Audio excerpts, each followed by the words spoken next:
এই যে দেখছেন তেঁতুলিয়া নদী পাড়ি দিয়ে আমরা তার শাখা নদীতে প্রবেশ করেছি। একের পর এক স্পিড বোট বহুত ভাত করে যাবে আসবে। এই দেখেন একটা যাইতে না যাইতে আরেকটা এসে পড়ছে। ভাইয়ার চ্যানেলের নাম হচ্ছে লঞ্চ ওয়েভ, অনেক সুন্দর ভিডিও করে। পিস্তলার যাত্রীদের জন্য বিশেষ ধরনের টয়লেট, সুগানি কেবিন। তো এই কেবিনে কেমনে ঢুকে আর কেমনে থাকে, ভিআইপি টয়লেট। আরে হ্যাঁ টাইলস মেস। ও আরে সালা পারিজাতে এসে পৌঁছে গেল। এর মধ্যে এই শ্রীপুর এরিয়ায় প্রচুর নদী ভাঙ্গন হচ্ছে।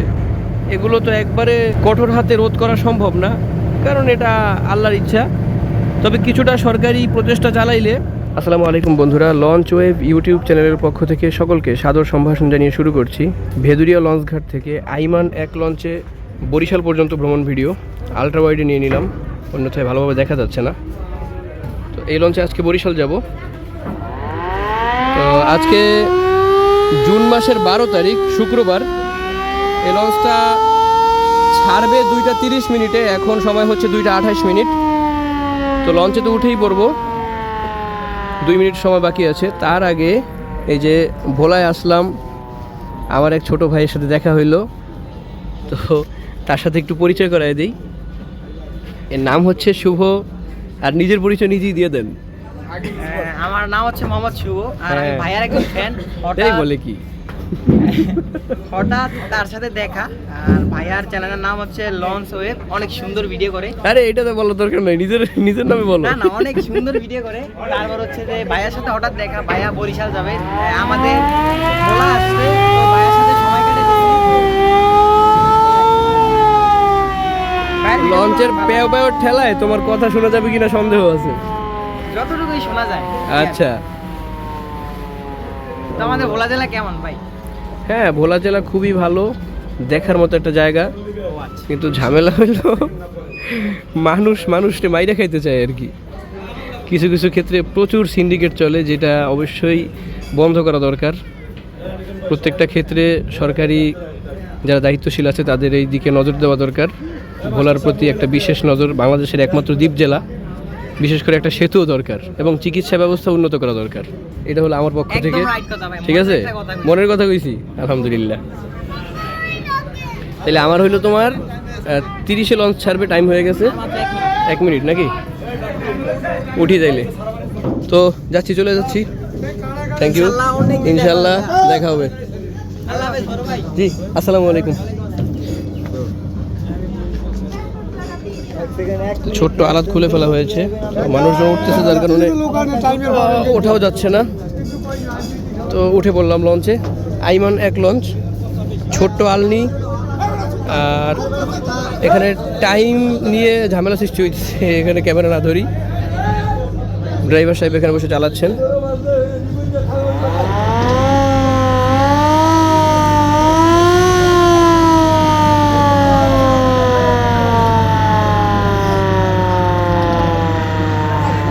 একদম ঠিক টাইমে 2টা 30 মিনিটে ভেদুরিয়া ঘাট থেকে বরিশালের উদ্দেশ্যে রওনা করলো এমভি আইমান এক লঞ্চ। আইমান এক লঞ্চ ভেদুরিয়া ঘাট থেকে ছেড়ে দিল বরিশালের উদ্দেশ্যে। আর এদিকে এমভি সোহাগী এক, এটা চলে আসলো বরিশাল থেকে ভেদুরিয়ার ঘাটের কাছে।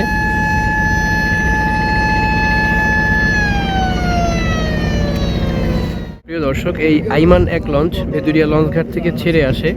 এরপরে ভেদুরিয়া ফেরিঘাট থেকে কিছু যাত্রী নিয়ে এখন গণেশপুরা নদী ধরে এগিয়ে চলতেছি। আর এই নদীর দুই পার দেখতে পাচ্ছেন কত মনোরম দৃশ্য। এইদিকে দূরে যদি আপনাদেরকে দেখাই,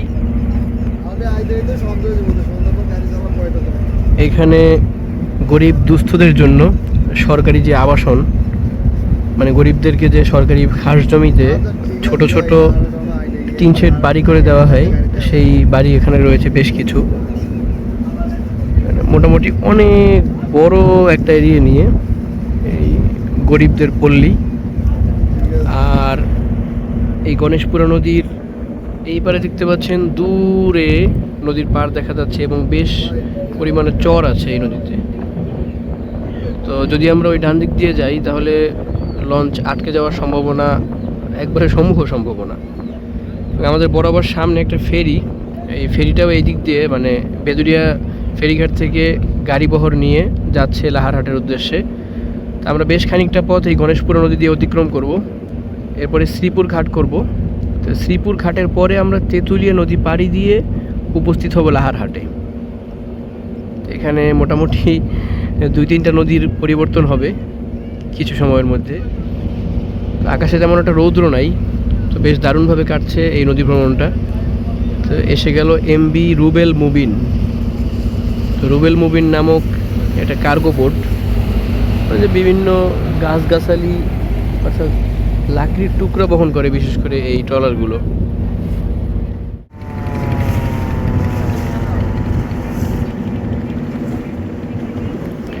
গণেশপুরা নদী অতিক্রম করে আমরা তেঁতুলিয়া নদীতে এসে পড়লাম। আর এই তেঁতুলিয়া নদীর পাড়েই হচ্ছে শ্রীপুর লঞ্চঘাট। এই যে দেখতে পাচ্ছেন শ্রীপুর লঞ্চঘাট সামনেই।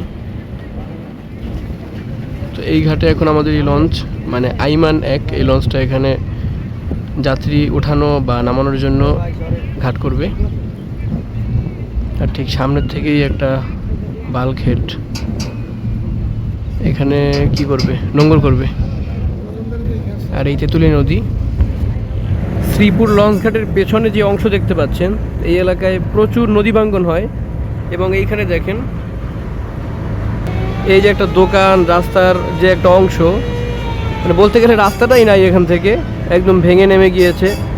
ওই পাশে দেখেন নারিকেল গাছের গোড়া, তারপরে এই বালঘেটটা যেখানে মাথা ঠেকিয়েছে সেই অংশটাও কিন্তু ভেঙে গিয়েছে। অর্থাৎ এই তেঁতুলিয়া নদীর পার এই শ্রীপুর এরিয়ায় প্রচুর নদী ভাঙ্গন হচ্ছে। তো এখানে সরকারি ব্যবস্থা না হলে এরকম ভাঙতে থাকবে, এলাকা ক্ষতিগ্রস্ত হতে থাকবে। কারণ হচ্ছে এই পাশে স্রোতের চাপ পড়ে, আর ঠিক ওই পারে আবার চর জাগে। তো দেখা যায় ওই পারে যেখানে চর জাগে সেখানে মানুষজন লাভবান হয়, জমি বাড়তে থাকে। আর এই পাশে নদী ভাঙ্গনের কারণে এখানে মানুষজন ক্ষতিগ্রস্ত হয়। তো নদী ভাঙ্গন এগুলো তো একবারে কঠোর হাতে রোধ করা সম্ভব না, কারণ এটা আল্লাহর ইচ্ছা। তবে কিছুটা সরকারি প্রচেষ্টা চালাইলে কিছুটা হলেও এটা বন্ধ হয় এবং স্রোতের প্রেশারটা কমে গিয়ে অনেকটা নিস্তার পাওয়া যায়। তো এই যে এই পাশটাতে কিছুটা হলেও নদী ভাঙ্গন রোধের জন্য বস্তা ফেলে ব্লক করা হয়েছে, এবং ওই সামনেও দেখতে পাচ্ছি নদী ভাঙ্গন রোধের বস্তা রয়েছে ওখানে। এগুলোকে কার্যকর করলে আস্তে আস্তে আশা করি কিছুটা হলেও মানে নদী ভাঙ্গন রোধ করা সম্ভব হবে। দর্শক দেখতে পাচ্ছেন সুবিশাল তেঁতুলিয়া নদী। তো আইমান 1 লঞ্চ এখন তেঁতুলিয়া নদী পাড়ি দিচ্ছে। নদীতে এখনও জোয়ার হচ্ছে, যার কারণে কিছুটা উজান, মানে স্রোতের বিপরীতে চলতে হচ্ছে আইমান 1 লঞ্চকে। তবে ভালো গতির সাথেই নদী পাড়ি দেওয়ার চেষ্টা করতেছে আইমান 1। এই হচ্ছে এই লঞ্চের ইঞ্জিন। তো ইঞ্জিনটাকে যথেষ্ট পরিমাণ গতির সাথে চালানো হয়েছে। আর এই ইঞ্জিনটাও হলো ডেট্রয়েট ডিজেল ইঞ্জিন।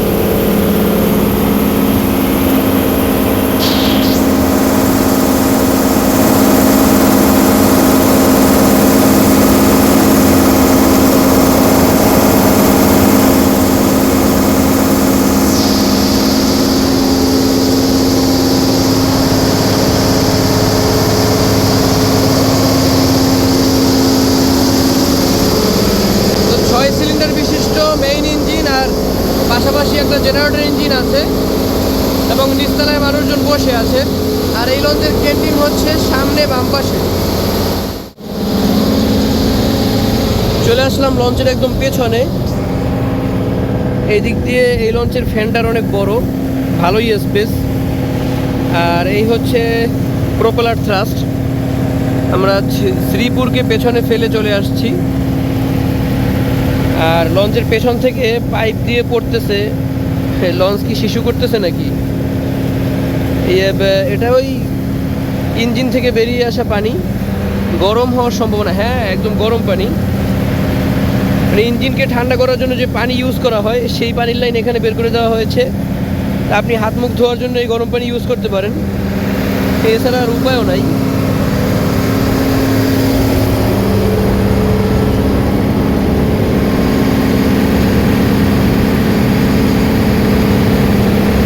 আর এই হচ্ছে আরেকটা পানির লাইন, এখান থেকেও ওই গরম পানিই বের হয়।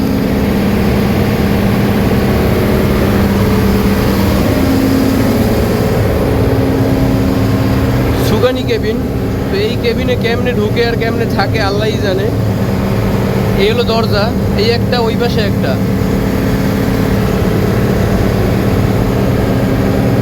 তো লঞ্চের সুকানি, লঞ্চের মাস্টারের জন্য এরকম একটু ভিআইপি অবস্থান করা আছে আর কি।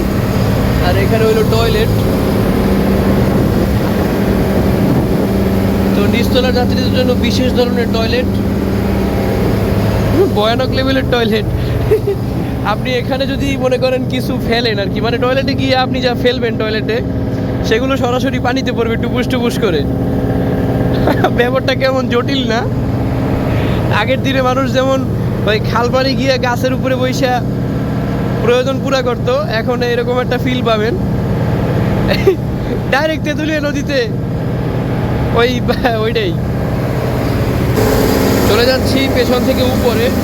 এখান থেকে যাওয়ার জন্য কোনো সিঁড়ি নাই, এইখানে একটা পাড়া দিতে হবে, তারপরে এভাবে উঠে আসতে হবে। তো উঠে আসলাম। আর এইখানে আরও কেবিন, মাস্টার কেবিন, কেরানি কেবিন, ভয়ানক লেভেলের কেবিন এগুলা। আর এটা হলো সাইলেন্সার ফানেল। মূলত এটাকে দুইটা তেলের ব্যারেল কেটে বানানো হয়েছে। এই একটা তেলের ব্যারেল, উপরে একটা তেলের ব্যারেল, দুইটা ব্যারেল কেটে এই ফানেলটা বানানো হয়েছে। আর পেছনের এই অংশটা নামাজের স্থান হিসেবে ব্যবহার করা হয়। আবার এখানে উঠে বসারও একটা আলাদা আনন্দ আছে। একটু উঠি। এটা হচ্ছে আর কি ভিআইপি টয়লেট। আরে হ্যাঁ, টাইলস মাইস, ও টাইলস মাইস করার তো ঠিক আছে, কিন্তু দুর্গন্ধের ঠেলায় মানে নারী বুড়ি লইরে উঠছে আর কি। এখানে একটা সিগন্যাল বাতি, যেটার অবস্থাও নাজেহাল। আর এটা হইলো সাইলেন্সার, যেটা থেকে ধোঁয়া বেরিয়ে যাচ্ছে, এবং উপরে একটা ছোট পানির ট্যাঙ্কি। এবং এই হলো ছাদের অবস্থা। লঞ্চগুলোকে আর একটু পরিপাটি করে রাখলে আমার মনে হয় ভালো হতো। কেমন যেন স্যাঁতস্যাঁতে পরিবেশ, বিদঘুটে, মানে রুচিতে ধরে না আর কি বিষয়টা।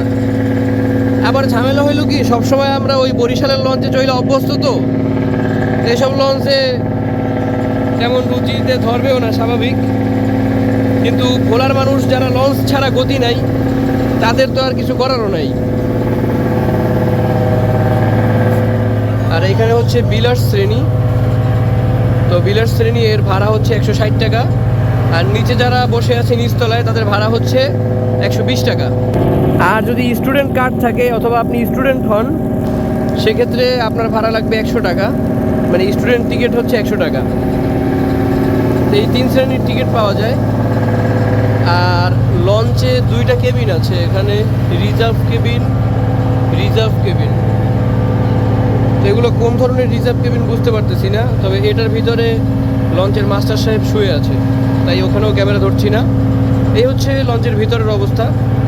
তো যাত্রীরা বসে আছে, এজন্য আমি তাদেরকে ভিডিওতে নিচ্ছি না। এই যে দেখছেন, তেঁতুলিয়া নদী পাড়ি দিয়ে আমরা তার শাখা নদীতে প্রবেশ করেছি। এই নদীর এক পার হচ্ছে ওই চমৎকার ফসলের ক্ষেত, আর একটা পার হচ্ছে এই পার। তো পানির সিজনে এই অংশটা পুরো ডুবে যায়, আবার শুকনা সিজনে এটা জেগে উঠলে এখানে চাষাবাস হয়। এখন যেহেতু পানি অতটা বেশি হয় নাই, যার কারণে এখনো জেগে আছে, কিছুদিন পরে কিন্তু এগুলো ডুবে যাবে। আর এখানে কিছু নারিকেল গাছ টাছ লাগানো আছে। আর ঠিক বরাবর ওই সামনেই হচ্ছে লাহারহাট লঞ্চ ঘাট। আমাদের লঞ্চ ঘাট করে তারপরে এখান থেকে ডানে চলে যাবে। সরু একটা নদী ঢুকে গিয়েছে ডানে, সেটা হচ্ছে বোখাইনগর নদী। আর বামে চলে গিয়েছে একটা নদী, এটা ওই তেঁতুলিয়া নদীর শাখা নদী আর কি।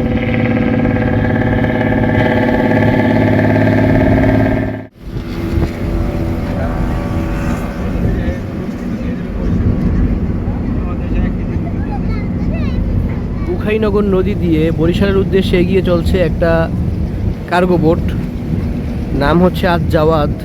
তো কার্গো বোটে দেখতে পাচ্ছেন প্রচুর পরিমাণে ট্যাঙ্কি, মানে ওই যে পানির ট্যাঙ্কি আপনারা বাসা বাড়িতে অথবা ভবনের উপরে যেটা বসানো হয়, স্থাপন করা হয়, সেরা পানির ট্যাঙ্কি। এটা কালো কালার, নীল কালার, তারপরে এটা কী কালার করে, এটারে গোলাপি কালার। কিছু কিছু ট্যাঙ্কি চাপ খেয়ে পুরো বসকায় গেছে।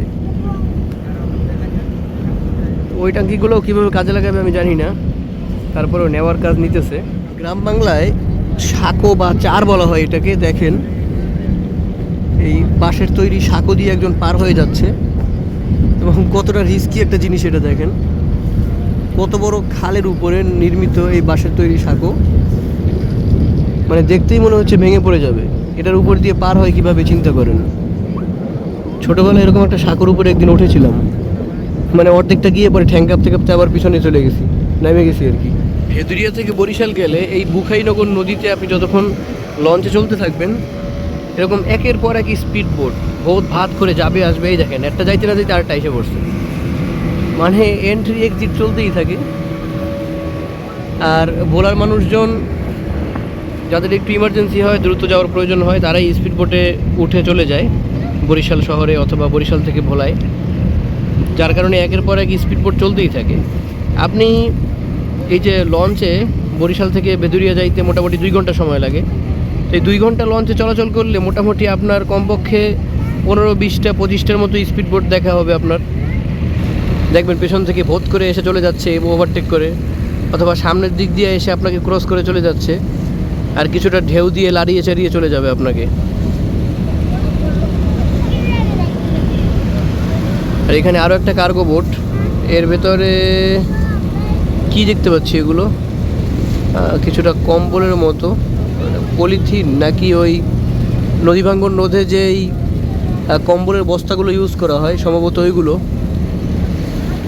প্রচুর পরিমাণে নিয়ে যাওয়া হচ্ছে। এর মধ্যে বালু প্যাকেট করে তারপরে নদী ভাঙ্গন নদের জন্য নদীর পাড়ে ফালানো হবে। হ্যাঁ, ওইগুলোই দেখতে পাচ্ছি।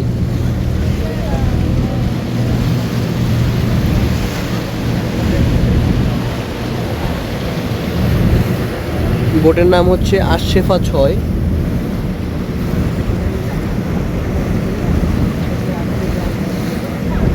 হ্যাঁ রে, কী নাম বললাম, MV সায়েম শেফা 6। এখানে নদী এমনিতেই সংকীর্ণ, তার উপরে একটা সিলেকশন বালু বোঝাই বাল্কহেড এগিয়ে যাচ্ছে বরিশালের দিকে। অন্যদিকে বরিশাল থেকে ছেড়ে আসা MV সঞ্চিতা 1 লঞ্চ সেটাও আসতেছে। তো এরকম ছোট নদীতে পাশাপাশি 3টা লঞ্চ অথবা জাহাজ ক্রস করাটা বড়ই জটিল ব্যাপার। তারপরে একদম পাশ ঘেঁষে আমাদের লঞ্চ সামনে এগিয়ে যাচ্ছে এবং সামনের থেকে সঞ্চিতা 1 চলে আসলো, ভেদুরিয়া রুটের একমাত্র এসিওয়ালা নৌযান। যদিও এসি এখন বন্ধ আছে। এই মুহূর্তে আমরা বুখাইনগর নদী অতিক্রম করে কীর্তনখোলায় নেমে গিয়েছি। এই যে এদিকে সূর্যের আলো আছে ঠিকই, আবার এদিকে মেঘলা আর বাতাসও চলতেছে। হঠাৎ করেই কীর্তনখোলায় হালকা হালকা ঢেউ দেখা পাচ্ছি।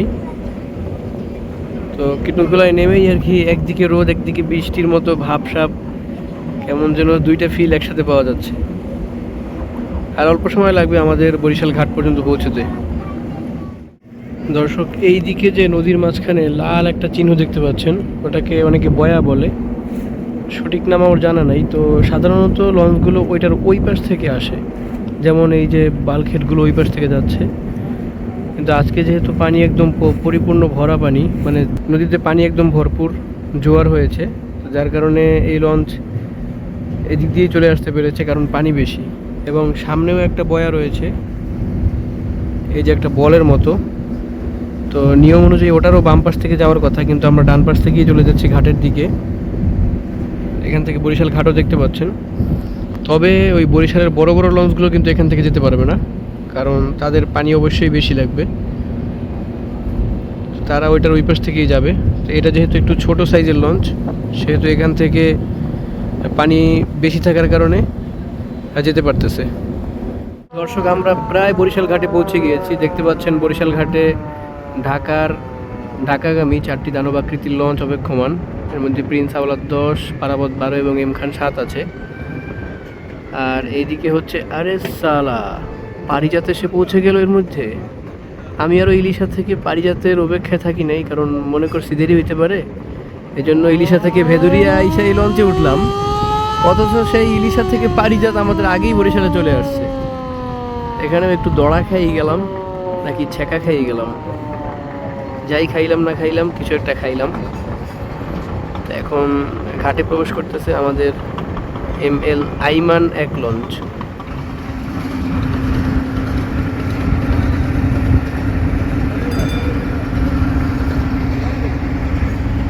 দর্শক আমি আর অপেক্ষায় থাকলাম না, এই সুপারসনিক 7-এর ভেতর থেকে নেমে আসলাম আগে, এই লঞ্চ ঘাট দেওয়ার আগেই। তো ঘাটে পৌঁছাইতে 4টা 33 মিনিট লেগেছে, মানে 4টা 33 মিনিট বাজে। ভেদুরিয়া থেকে ছেড়েছিল 2টা 30-এ, মানে 2:30টায়। তো 2 ঘন্টা 3 মিনিট লেগেছে। ওই স্বাভাবিকভাবেই 2 ঘন্টা লাগে এই লঞ্চগুলোর, আজকে তার বেশি লাগে নাই। তো সঠিক টাইমেই চলে এসেছে। তো এই ছিল আইমান এক লঞ্চে ভেদুরিয়া টু বরিশাল ভ্রমণ ভিডিও। যারা যারা ফুল ভিডিও দেখেছেন অসংখ্য ধন্যবাদ আপনাদেরকে। তবে এখনও লাইক, কমেন্ট, সাবস্ক্রাইব, শেয়ার না করে থাকলে ভাই কিপটামি বাদ দেন, কত আর কিপটামি করবেন। যারা করতেছেন তারা করতেছেন কিপটামি, আর যারা লাইক কমেন্ট আগেই করতেছেন তারা তো একের। তো অবশ্যই লাইক করে দিবেন এবং কমেন্ট সেকশনে জানিয়ে দিবেন কী টাইপের ভিডিও দেখতে চান এবং ভিডিওটা কেমন লেগেছে আপনাদের কাছে।